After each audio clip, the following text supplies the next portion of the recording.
Family says their loved one was killed in a modern day lynching at a co-worker's cabin. Let's get into it.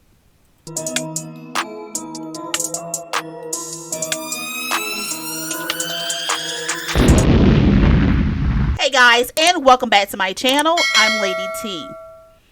A family of a Jamaican immigrant is calling his death a modern day lynching after he was found shot and dead on the front lawn of a rural Pennsylvania cabin.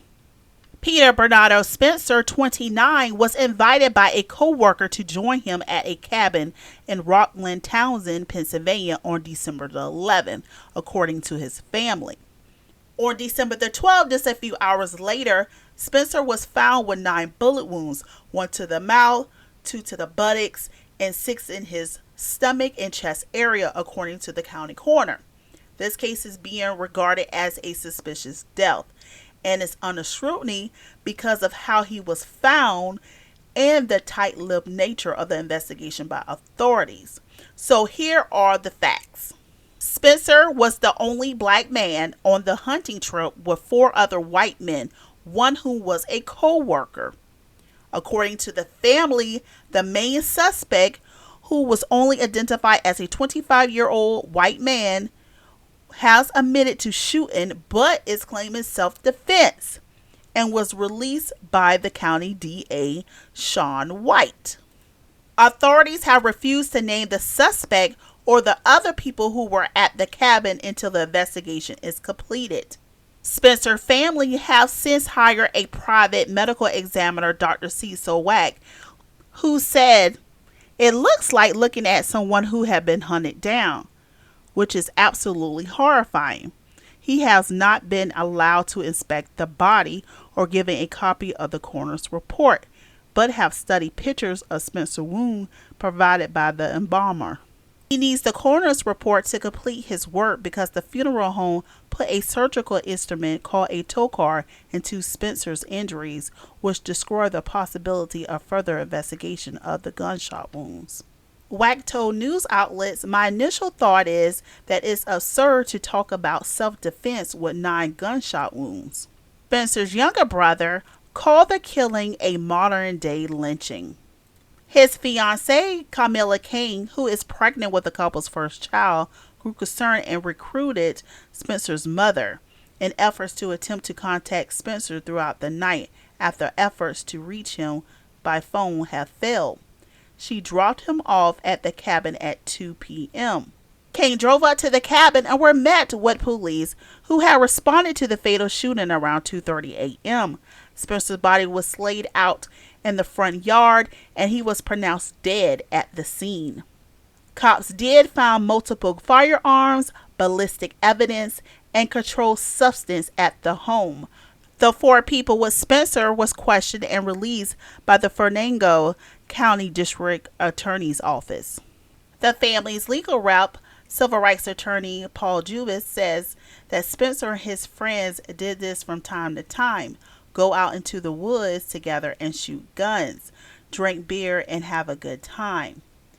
Weeks later, and no one has been charged with this crime, and Spencer family is demanding answers.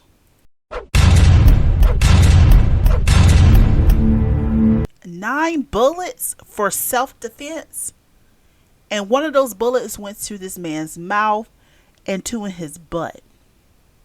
So he either was walking, running, and you shooting. How are people walking away from murder?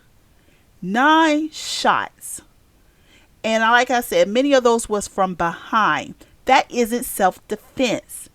They all was taking turns shooting at him. This story reminds me of 2 things. Number 1, it was the Tamala Horsford story. She was the Georgia mom who attended the adult slumber party with the all-white women, who was found the next morning under the suspicious circumstances.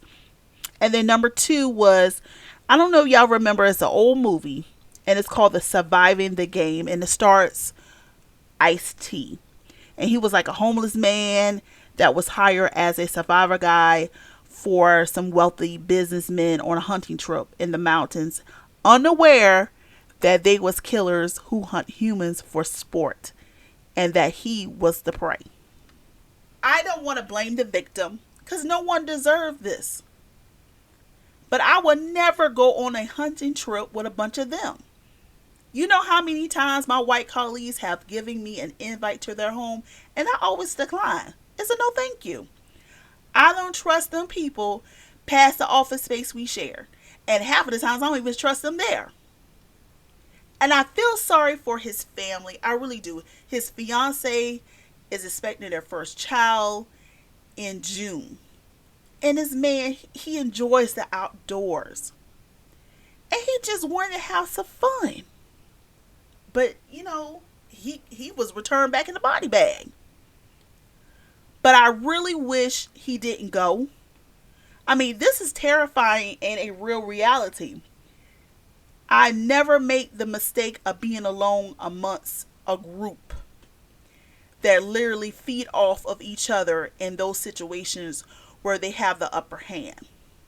We'll probably never know the truth, but I'm very curious as to what really happened that day. Outside of privilege, I just don't know how they're going to be able to get away with self-defense. All right, guys, that's it.